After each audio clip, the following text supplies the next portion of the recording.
Welcome to the Trusted Advisor podcast, where you get a deep dive into the world of financial planning with industry leaders who share their stories of winning and learning as they chart their path to success. This podcast is for the curious, those of you who like to dig into the detail, and if that sounds like you, get ready to listen and learn. And if you've been here a while and you're getting value from these conversations, I'd really appreciate you subscribing or leaving a review.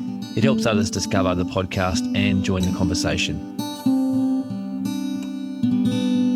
Today on the Trusted Advisor podcast, I'm joined by someone who has spent his career helping financial advisory firms grow, not just in size, but in leadership depth and team effectiveness.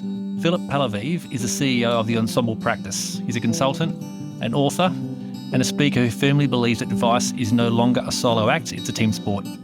We'll explore how firms can transition from founder-led to team-based models and what it really means to lead, and how the next generation of advisors can become co-creators of the business's future.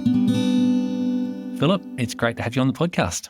Very much a pleasure, Rob. Very much a pleasure, and look forward to this conversation. The way you set it up, it sounds fascinating. I can't wait to be part of it.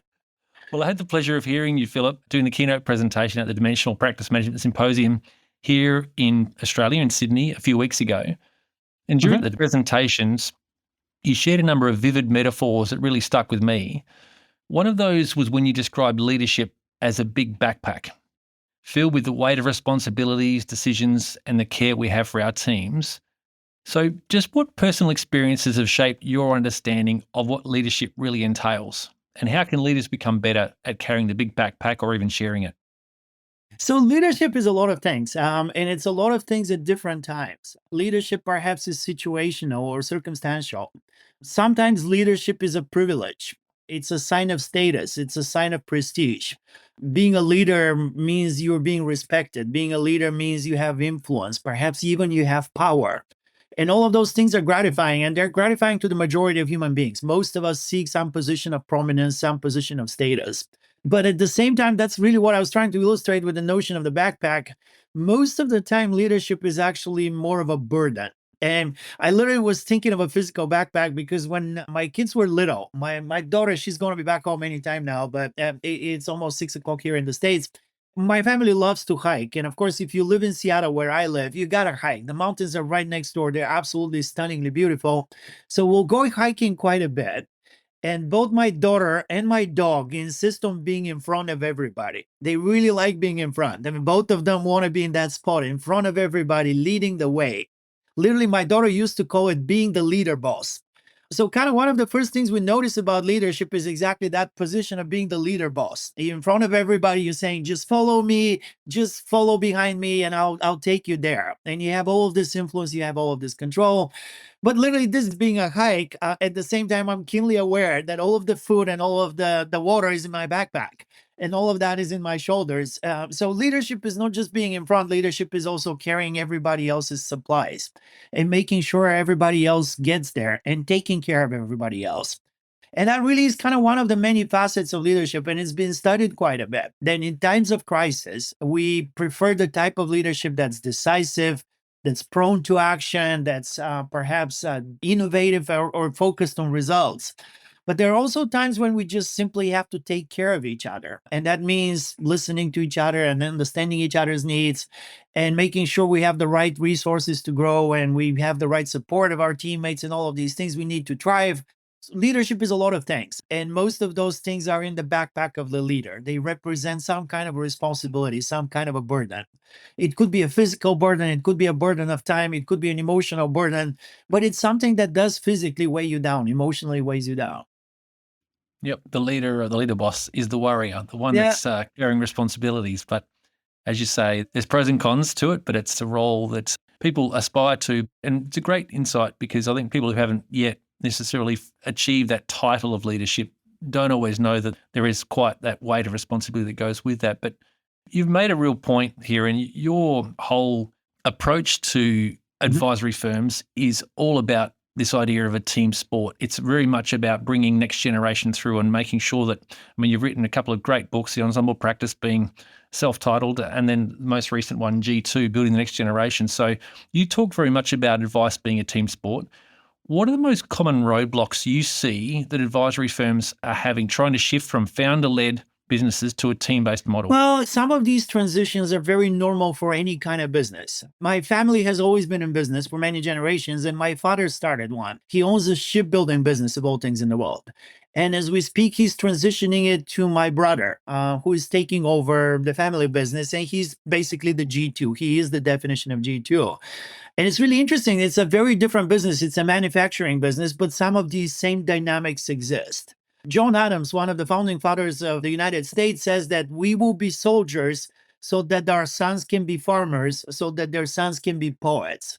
And it's paraphrasing him a little bit, but that notion that the first generation is focused on survival, is focused on fighting for existence, is focused on struggle, perhaps, is very strong with my father as well. It's strong with every founder generation. It's that notion that we just got to fight for it. We got to go get it.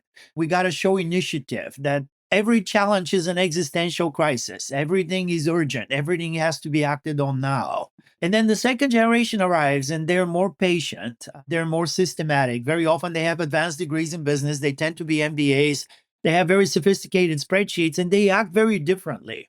So literally my father has some of kind of the same thoughts about my brother. He says, well, he's spending too much time with his computer and not enough time in the factory, not enough time in front of the clients. And this is the same thing you and I hear from the founders in business as well. Is the G2 spending too much time in the office, not enough time out there prospecting, not enough time out there seeking clients. So some of these generational transitions are normal, but I think some of that is also kind of very fundamental.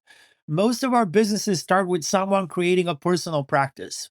Someone goes out there, somehow collects a bunch of clients, becomes the trusted advisor of those clients, and develops a reputation for doing that pretty well. Give that person 10, 15, 20 years, and they become somewhat famous in a circle of some kind, some sort of a target market. It could be a town, it could be a certain geography. In my case, that's a certain industry, the advisory industry, but they become famous somewhere, but as a person. And then the transition that's really needed is to transition that fame, transition that reputation from the person to the business. So somehow my biggest dream is that the phone rings and then we pick it up. And instead of saying, hey, we want to work with Philip, someone on the other end of the line says, hey, I want to work with the Ensemble Practice. And by the way, who's Philip? That would be Yeah, my favorite phone call when my personal reputation becomes less important than the reputation of the business, if that makes sense. it does make sense. And I guess being in leadership as you are in your business, moving away from needing to feel like you've been validated as a leader, because it's actually really about what the firm is doing and as you say, recognition as a firm as opposed to being the individual in that business. That's the transition. So it's really giving advice to leaders to say, try to promote the next generation, make them the star, if you like, and actually transfer that trust into the hands of the next generation. You are so onto something there. You absolutely are hitting a very key note in that chord. And that's really the notion of transitioning from validation from your personal results to validation from the team results or the collective results. It's almost like rather than being the best basketball player, you become the best coach. You no longer play in the game. You no longer have the ball in your hands. You're no longer the highest scorer, but you are actually the coach of the winning team. And that transition is very counterintuitive because most advisors start their careers as players, not as coaches. So Yes. actually, kind of in the key moment, trusting somebody else rather than trying to be Michael Jordan or LeBron James and getting the ball in your own hands, that is very counterintuitive. It's counterintuitive to me as well. I noticed this Mm. in meetings with my younger colleagues because somehow, Rob, I now have younger colleagues. For most of my career, I used to be somebody's G2. And then all of a sudden you look around and go like, oh, wow, where did everybody go? And why am I the oldest person in the room? So suddenly every single one of my colleagues is younger than me. So I noticed the same thing when a client asks a question. The smart thing to do would to actually sit on my hands for about 45 seconds or so before I jump into answering so that my colleagues have a chance to answer first, so that they have a chance to shine. But these 45 seconds when I'm sitting on my hands are really the biggest torture of my life because all of my training, all of my instincts are going speak, speak, speak, speak. Because everything you learn early on in your career is exactly that. You should have the spotlight. You should impress the client. You should be the trusted advisor. You should be the one with the answers. So making that mental transition is really very difficult for most advisors, especially those that became entrepreneurs and started their own businesses. Yeah, you make a great case there for, as you say, stepping back and and holding fire when you feel as though I can answer this question, but really allowing others to step into that space and give them the opportunity. You've spoken about John Adams, the quote, but you've also mentioned a few different significant figures in history and quoted them. And one of them was Frederick Herzberg, the behavioral scientist. He talked about the motivator hygiene theory back in the late 50s. According to Herzberg, there are some job factors that result in satisfaction, while there are other job factors that prevent dissatisfaction. I think you were talking about this in the context of pay and purpose, because obviously pay is one of those things that everyone thinks about when they look at what's important to them in their role. But purpose is equally important, you spoke of, and you emphasised the importance of a living, breathing vision in a business. How do you coach advisory firms to move beyond simply a PowerPoint vision or stuck on the wall to truly embedding a vision in their culture and, I guess, embodying what the business is going to be about so that people are buying into more than just their pay packet, but actually what they're there for and what vision they're trying to help achieve together as a team? So Herzberger really proposed this theory, and I'm fascinated reading about theories of human motivation, and particularly our motivation in the workplace. So Herzberger proposed this theory that there are two sets of factors. One set of factors he called hygiene factors, and essentially those are the kinds of things that if they're absent, we will be demotivated, we will be dissatisfied, we will actively be sabotaging the workplace. And those are the kinds of things such as pay, normal pay or fair pay, some level of job security, and some level of safety, literally physical safety in the workplace, which, let's say, in a manufacturing environment should not be taken for granted. The absence of those factors simply means that you're demotivated. You have no chance of being anywhere near any level of motivation. But these are hygiene factors. They are not enough to make you motivated. There's another set of factors that are needed in order for you to be motivated. And those are the kinds of things such as camaraderie, how you feel about those around you, and a sense of purpose and a sense of achievement as well. And that sort of sense of purpose, sense of achievement is something that these days leadership theory emphasizes a lot. If you read Simon Sinek, which everybody did about 5 years ago, he talks a lot about starting with why. Why do you exist as a business? Why do you contribute to the lives of your clients? Why do you get out of bed in the morning? And the notion is very strong that if we contribute to that sense of purpose, sense of belonging, then being part of the firm is not just a job, someplace where you got to be between 9 and 5, but it's part of who you are. It's part of your identity. It's part of something that's very important to you. And the things that are very important to you, you devote some extra time to, you devote some passion to. And that's really what a lot of leadership theory is trying to sort of entice out of the workforce, is not just the time, but also the heart, if you will, the heart and soul, the passion being poured into the effort. The kind of passion that we very often reserve for our hobbies, for example, the silly things we would do because we are, let's say, a runner or a boxer. And I certainly have done some pretty absurd things in the, defense of both of those identities. And the moment you call yourself, let's say, a boxer, then all of a sudden you're pouring so much more into it because that's not just a hobby, that's who you are. That's what you told people about. So that's kind of basically what leadership theory is trying to do, is that if you being an advisor is such a big part of your identity, particularly you being an advisor in that particular firm is such a great part of your identity, then you will really pour quite a bit into it. The kind of effort that sometimes you see people who, for example, work for Patagonia or REI, one of these sort of outdoorsy, socially responsible kind of businesses. We have some clients, for example, who are specialized in working with gay and lesbian clients, for example, couples, and they have the same sense of mission. Or we have clients who are only investing in socially responsible businesses, and again, they have that sense of mission. Those types of businesses, you certainly see people pushing above and beyond what otherwise they probably would have, and perhaps going above and beyond what they paid to do into another territory of effort. But now, how do you achieve that? I would probably say, look, you can't fake it. Actually, faking it is very counterproductive. It is exactly the opposite. If you're trying to fake passion, if you're trying to fake interest, if you're trying to fake a cause, first of all, human beings are very perceptive. I think both your clients and your team will very quickly perceive that. But in the presence of that sort of fake mission, I think you will actually see the exact opposite. You will see, rather than motivation, you will see a lot of demotivation, a lot of politics, and a lot of sort of unhealthy behavior in the workplace. So trying to fake it is not the idea. Trying to search high and low for it is perhaps not the idea as well. It should be something that comes from the inside, something that's relatively intuitive, something very simple. The simple answer to the question of why do you love doing this?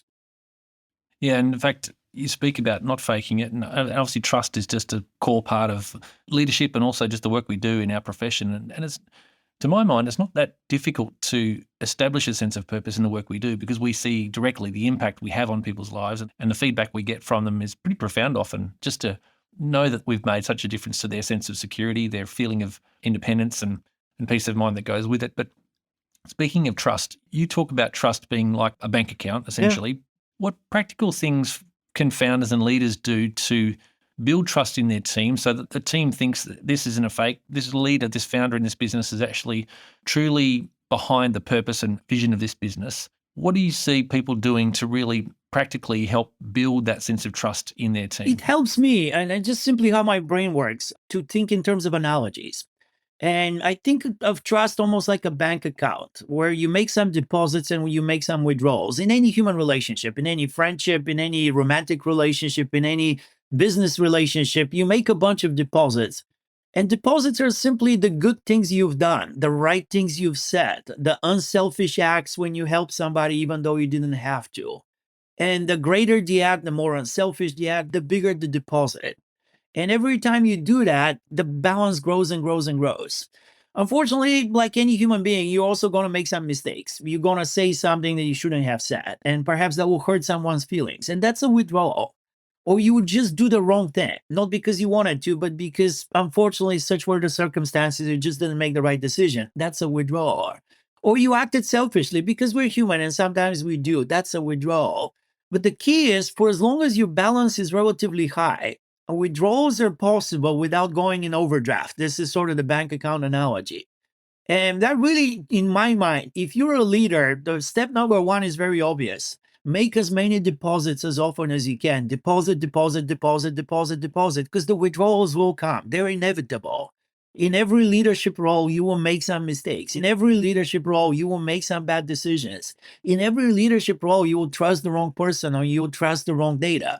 So you're going to need those deposits. Make them as often as you can and as quickly as you can. Remember that the biggest deposits, and that's probably lesson number 2, come from you doing something, leading by example. In other words, hold yourself to a pretty high standard and lead the way. Whatever behavior you want others to exhibit, you should be the first to exhibit that. Whatever you want others to do, you should do twice as much. Whatever you want others to give up, you should completely give that up as well. In other words, the biggest deposit is when you lead by example, when you do something that you didn't have to do, but you're expecting others to do. Those kinds of deposits will probably last the longest. Yeah, the bank account analogy is a really good one. It's an easy one to remember, and it's just focusing on deposits to build that trust bank account. So, yeah, it's a great way of thinking about it and helps people to sort of know that withdrawals are going to come, but you want to be depositing And early. I would probably say the third thing, and that's also important to remember, is that not every moment has the equal weight. There are certain times when your actions speak the loudest. There are certain times when the moment is such that your team will remember what you did. And you just got to be able to recognize those moments. You got to have an instinct for those moments. They tend to be pretty obvious. Everyone remembers what you did in a time of big crisis. Some of us probably still remember what we were doing on those days in September 2008 when all of a sudden you turn on the TV and Lehman Brothers is no longer. And the American Senate is discussing extraordinary measures and clearly something's happening. The next couple of months, we remember the action of the leadership of the firm we were part of because the moment was such. People were getting laid off. People were getting let go. Compensation was dropping throughout the industry. So everyone remembers what happened. So if you see a time of crisis, that's a time to actually step up as a leader. What you do becomes very, very important. The times of big decisions, and every firm has a bunch of them, are also times to really step up your presence, your support for others, and of course, the expectations are higher. Just basically, there's a great book called The Power of Moments, Chip and Down Heat, and they discuss exactly this theory that the way human beings form their perception of an episode or a relationship is not minute by minute on average. It's really we remember the beginning and the end, the high and the low. We really focus on the emotional highs and the emotional lows. So in these moments of challenge, especially the greatest challenges, and these moments of joy, when we're celebrating something, that's when leadership is needed the most. And because it's very easy to celebrate, I will probably say you really become a leader in a time of crisis. You establish your credibility as a leader exactly in a time of crisis. So develop an instinct for those moments and step up in those moments. Yeah, that's great advice.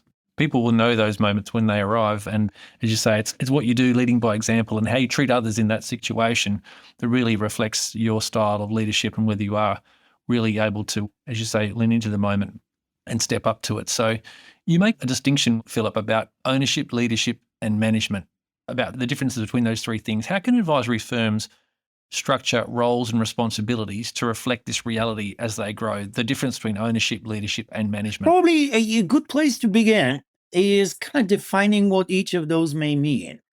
Ownership is simply a legal act. You're either an owner or you're not an owner. Much like parenthood, you're either a parent or you're not a parent.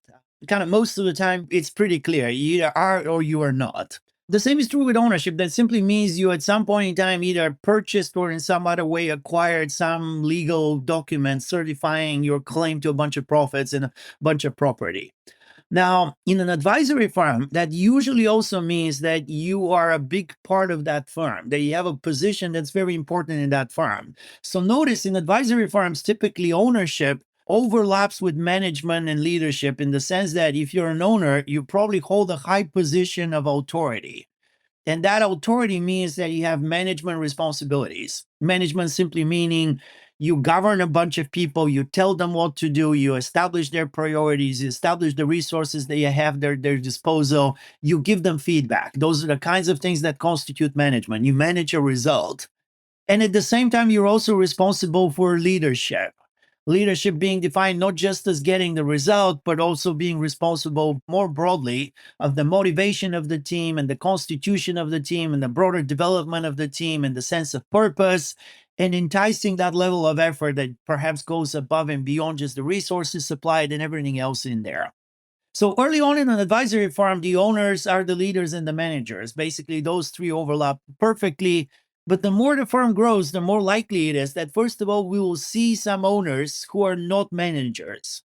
We're going to have some people who own shares, but they're not sitting on the executive committee. They don't have a C in front of their title, and that's just fine. That's perfectly fine. That's the sign of a large and growing firm, and that's the sign of a large and growing ownership team. There are also going to be times when the leaders of the firm are not necessarily owners. And leadership, by the way, is not a title. Management is a title. When it says director of blah, blah, blah, it probably means you are the manager of blah, blah, blah. So if it's the director of planning, you probably have some management responsibilities with respect to planning. But nothing says leader of planners because leadership is not a title. It's more how you act. It's more who you are. I'll never forget, it's a rather long anecdote, so I'll try to shorten it as best as I can. But I was together with the CEO of an acquisitive firm visiting an office they just had acquired. And there were about 25 people in the room, and those 25 were very uncomfortable and they're very stressed out because they were worried that they're not going to have jobs. So the anxiety level was very, very high. But there were two people in the room. I didn't know who they were. I didn't know their names. I didn't know their titles. But there were these two women in the room that were acting very decisively to reassure everyone that things are going to be fine. They were asking good questions. They were making jokes. They were trying to make the environment more relaxed. So it was amazing. They turned the meeting around. In the span of about 60 minutes, they turned the meeting completely around. So we go back to the car and I'm asking the CEO of the acquisitive farm, the big farm, and asking like, who are these two women? They must be the CEO and the COO of this small farm that you just acquired. He says, you're absolutely right. One of them is the CEO. The other one is the receptionist. And Yeah. that really is just sort of an example of how leadership is a behavior. It's not a title. So whatever your business card says or whatever it says under your picture on the website, how you act in the decisive moment, that really defines your leadership or not. So conceivably, we can have leaders who are not managers, like that receptionist.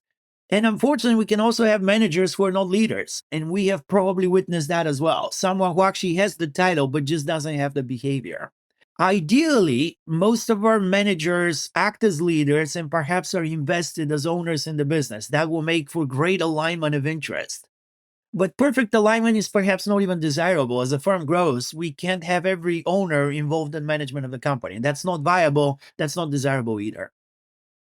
Have you seen people manage that successfully where they separate out ownership from that management? Leadership can be across the business, as you say. It doesn't need a title to be a leader. And in fact, I think you refer to that as the looking at the cultural org chart versus the formal org chart, because the cultural org chart talks about who are the leaders within your business that actually lead culture, and they actually demonstrate leadership without being a manager necessarily, or perhaps even an owner. So do you want to talk about the cultural org chart before we just touch on that point about making that successful transition where people realize they're an owner but not necessarily a manager inside the business, and I guess responsible for making decisions for the business, the strategy? So first of all, the notion of sort of the cultural org chart, this is me freelancing a little bit. It's my own theory, but it's probably not a very far-fetched observation for anyone who spent any amount of time observing businesses. And that's the fact that every organization has sort of the official org chart, and that tells you who's on top of who's the boss of who has the reporting responsibilities, who has the resources. But at the same time, when you carefully observe the organization, you're going to notice that there's an unspoken pecking order, that there's still some sort of an unspoken order of who has importance, whose voice carries the most, who knows where things are, who knows how we do stuff, who knows how we deploy resources, who has the ear of the CEO. When you follow those lines, those cultural lines, because that's basically the definition of culture, are sometimes dramatically different than the official org chart. There may be someone who's appointed the head of the department, but that's not where people go when they have a problem or they need resources. There may be somebody else. There may be a dotted line from one CEO to another position in the firm, but that's not who talks to who when the rubber meets the road. So every organization kind of has this unspoken pecking order, which is not necessarily detrimental. Those two don't have to overlap. But I think a good leader will be keenly aware and observant of what does the cultural org chart say? How does my team behave? Who else has influence over my team? Not just what does the org chart say? Yeah. And to that point about ownership and management, obviously, I mean, just to reference our own situation, we have now a significant number of owners through an equity trust, and that's not insignificant amounts of money, like not a $50,000 amount, but it's significant people investing significant funds into our business. But that means we've got a big ownership group that's developing, but obviously still a relatively tight management group. How do you see businesses make a successful transition of G1 stepping out of that leadership role, or I should say management role to be more precise, and making sure that there is a natural succession, perhaps cultural leaders are stepping up that are owners as well, moving into that leadership role, into that management role? I'm just curious about that because we'll face that ourselves. We've got 5 current directors and 2 of whom are probably within the next 5 years looking to transition out of the business. I'm curious, really, just from a personal standpoint, how you've seen businesses successfully make that transition where the next generation owners are stepping into management roles and moving into that more executive function, if you like, in the business. Have you seen that done really well? And how do they do it? One step at a time. And most of all, establishing the habit of trusting structures, not just trusting specific people. I think, but the best practices there, first of all, the founder or the founders have to, from the beginning, start establishing offices and endowing those offices with authority. Meaning, whenever the business grows to a point where we need to establish a team or a department, that we establish that structure and that we formally appoint someone to lead that structure. Kind of a very common mistake that entrepreneurs make is that for some reason they believe that no org charts are necessary, that no hierarchy is necessary. Then they basically say, well, why do we need hierarchy? And by that, they usually mean, look, I'm the boss of everybody. And there are not going to be any other bosses here. And the only rule is I make the rules. So very often entrepreneurs describe themselves as benevolent dictators. But let me tell you, every dictator probably believes they're benevolent. So that sort of insistence on lack of hierarchy is exactly that destructive habit of never establishing any other source of authority but themselves. And this is really what I would encourage clients to do, is establish other sources of authority. When there's a team, establish a team leader and give that team leader authority, and then stay away from their decision-making authority. In other words, Much like when you train your kid to drive a car, you train them as best as you can, and then one day you give them the keys and say, go drive. The same is true is when you establish a team and a team leader, let that leader be a leader. Warren Buffett says that a common mistake people make is they buy a dog and then they do the barking. If you've appointed a manager, let that manager manage. Don't supersede them, don't supervise them, don't look over their shoulder, don't second guess them. And establish the habit of trusting them, and establish also the habit of the organization trusting them and respecting their authority. Authority is not singular. There are many types of authority you need in a firm. Just like leadership is not singular, you need a lot of leaders in a firm. So it should be a gradual process of, as we grow, you need as a leader to appoint other leaders and then let them be leaders. Every time you have 7 or 8 people, you need another team leader. Appoint that leader and get out of their way. Every time you have $1.5 million to $2 million in revenue, you need another partner. Appoint that partner and get out of the way. Just gradually divest yourself of authority and keep the authority that matters, the strategic level authority, and then delegate the rest of the authority to capable people that can execute on your behalf and supervise results rather than processes. That will get the entire organization in the habit of trusting positions and trusting places in the org chart rather than just looking at you and saying you are the beginning and the end. You're the A and the Z. You're all the decision-making authority in the firm, and you're the only decision maker. That type of habit is why there's a crisis when the founders retire, because no one has the habit of trusting anybody else. That's a great insight. Is that the top reason succession planning fails, when people are trying to continue to maintain that sort of strangle grip on control of the firm and not hand authority and control into the hands of other leaders coming through? You know, realistically, it's kind of one of these adverse selection problems. The kinds of people that start businesses are exactly the types of control freaks that are very unlikely to let go of the reins. You know, Volkswagen had this commercial that says that on the road of life, there are passengers and there are drivers. Drivers want it. That's basically entrepreneurs for you. They're the kind of people that want to drive the car. They can never sit on the back seat. They can never sit in the passenger seat because they got to decide if we're going left or we're going right. Unfortunately, that same drive that causes them to create something out of nothing, which is amazing, is the kind of drive that constantly has them second guessing everybody else and not trusting anybody else. And they just can't watch somebody else work with their client or work with their business because that's just terrible. I used to joke that that's like watching somebody else dance with my wife. Theoretically, it's fine, but it just doesn't feel right. So it's really the nature of entrepreneurs that really badly gets in their way when it comes to succession. The same things that make them successful are really doomed them to fail when it comes to transition. Okay, well, you've talked about the VW ad. Let's talk about another person who was prominent in the motor vehicle manufacturing. You shared a quote from Lee Iacocca, who was famous for having developed the Ford Mustang and being responsible for reviving Chrysler as its CEO. And the quote was, "The single biggest reason why talented people don't succeed is because they do not work well with their colleagues." I think you referenced that again in respect to the cultural org chart versus the formal org chart. Can you just speak to that quote and how significant that point is, that people, if they don't succeed, it's largely because they're not working well with others? I think this is kind of a painful realization that sometimes dawns on young leaders. And it's exactly this kind of realization that the future of your career is less dependent on what you do yourself and is more dependent on what you can lead other people into doing and what you can convince others to do on behalf of the organization you're leading. If you develop your career as an advisor, most of that career is defined by your own personal ability to work with clients and earn their trust in your knowledge. And then, of course, your ability to develop a reputation and bring clients to the firm.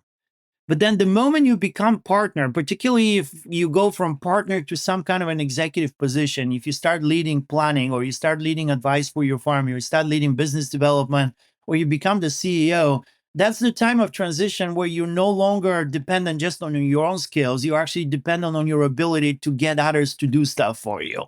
I've witnessed too many executives that are this misunderstood genius.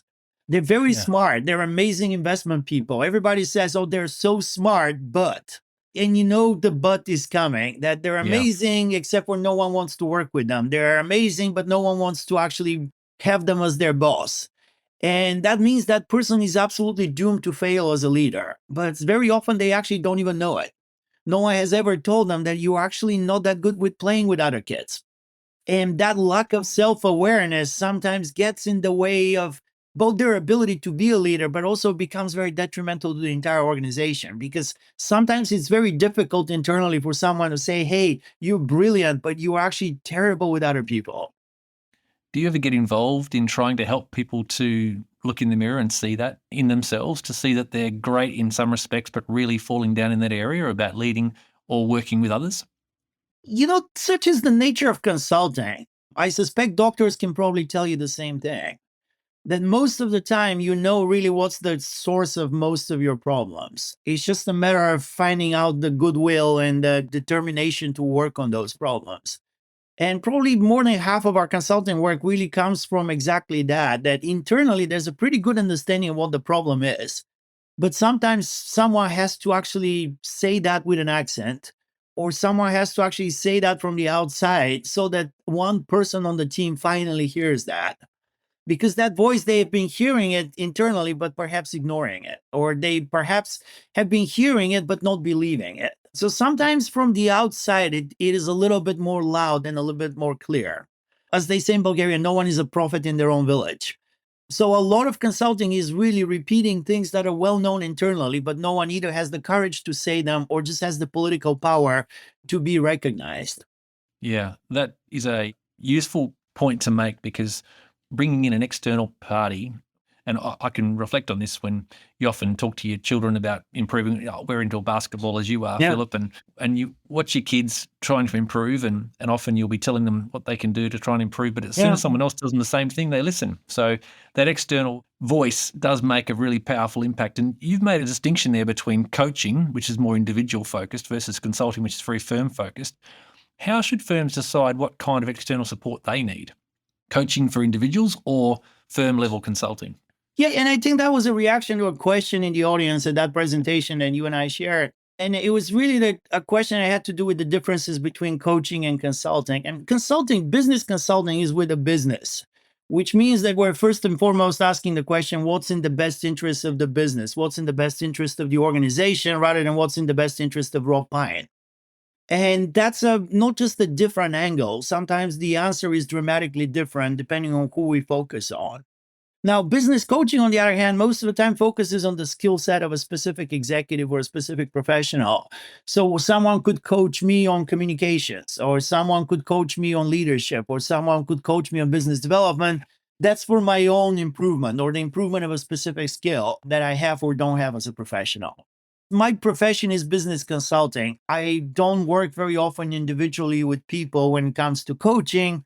Although that's one of the new things that we're doing these days is actually business development coaching. I will probably make that distinction. There's so much to talk about in terms of business development that actually the temptation to be coaching that was irresistible. So here I am. Yeah, great. Well, it would be a powerful impact you'd have on people, just the experience and the people you've interacted with and the learnings you've been able to share. Super powerful. But you shared another story I want to just touch on here. You talked about one of your business clients where a founder was describing his vision of the business as a painting. Yeah. It was his way of describing his vision. And could you share with the listeners and talk about how founders can practically invite G2 into that creative process of evolving the business? Because it was a really good story, I thought. So you want to share that with us? Yeah, very much. It was the story of a study group, and it was a very interesting study group for a couple of reasons. The first one being these were really good farms. They're still very good farms. This was something like 15 years ago, and these were wonderful farms, 12 of them. They had started a study group, and the CEOs had gotten together and had spent some time together exchanging best practices and those kinds of things that study groups do. For that particular meeting that I was attending, they had also invited one of their G2s to attend as well. So there are 12 founders and 12 G2s in the room, 24 of them, and I'm facilitating some kind of a dialogue. So we're talking about succession, and one of the founders, is talking about how he sees his business. And he said something very eloquent. He said, look, I think of my business as a painting. And if I paint only one painting in my entire life, I want that painting to be a masterpiece. I want it to be hanging on the wall. I want people to admire it for many years to come. I want it to mean something when I'm gone and no one remembers who I am. And we're all kind of thinking about that and saying, wow, that was so eloquent. That's so well put, except for one of the G2s jumps up and she says, no, that's exactly what's wrong with your thought process. that you think of us as curators of your museum, that our job is to preserve your painting. And as a matter of fact, we are painters ourselves. We brought our brushes, we bought our paint. We want to continue creating. We're not done with this painting yet. And that really fundamentally kind of opened my eyes, is that's exactly it. G2s don't want to just be preserving a legacy. They want to continue building something. They have a bunch of ideas of their own. So when the founders reject those ideas, or when they say that's not the business we are, really when they reject sort of that creative process, very often that's where they kill the source of ideas, and then they later complain that the G2s are not entrepreneurial. Rob, with all due respect, but if you shoot down the first 10 ideas I bring to you, I am probably not going to bring idea number 11. And that very often is exactly what happens in a business. Is G2s keep proposing interesting ideas, the founders keep shooting them down, and eventually someday they say, well, why are you not more entrepreneurial? Why are you not bringing any ideas to me? But that is a good way of thinking about the business. Is it's never done. It's never complete. Every next generation continues building and creating it. Yeah, I love that story. What advice then would you give to young professionals in advice firms who aspire to leadership? They may be contending with that issue you're describing there, but they don't yet have a formal title, but they do aspire to leadership. What advice would you give them? Most of all, don't wait. Don't wait for permission. Whatever that was, you're better asking for forgiveness than a permission. If you want to put it that way, if someone's not giving you the space for you to step into, then maybe push them gently. Just put your shoulder on them a little bit. Raise your hand more often. Whenever you hear something that starts with let's do blah, blah, blah, raise your hand and ask to be the person that makes blah, blah, blah happen. Be the leader, volunteer, jump into it, take some risk. Take some risk with your reputation, take some risk with your time. And that's how you learn, and that's how you become a leader. If you're waiting for an appointment, if you're waiting for permission, if you're waiting for the resources, if you're waiting for the perfect time, it sometimes never comes.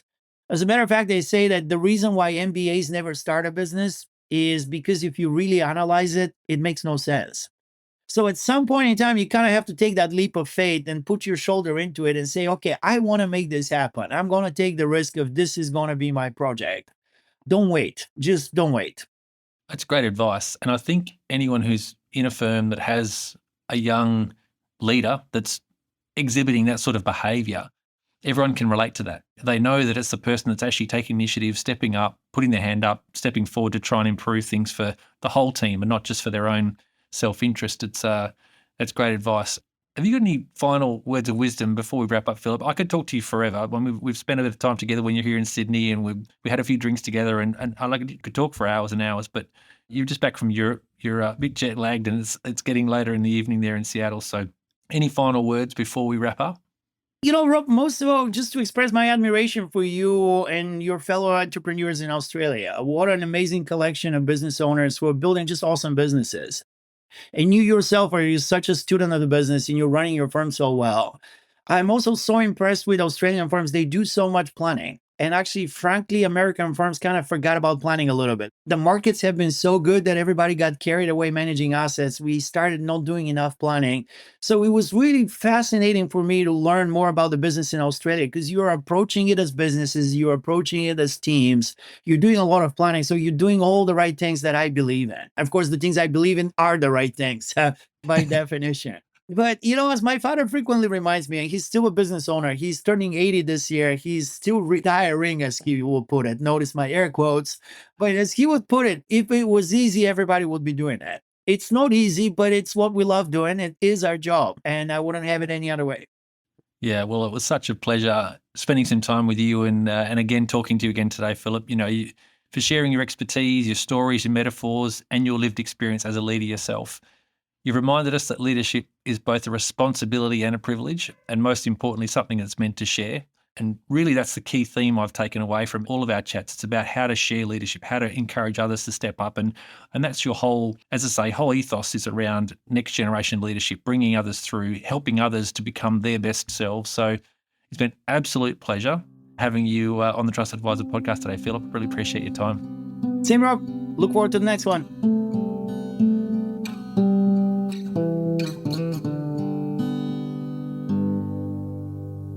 Thanks for tuning into The Trusted Advisor. I hope today's conversation brought you new insights and inspiration for growing your business. If you enjoyed this episode, please subscribe on your favourite podcast platform, leave a review and share it with others in the industry.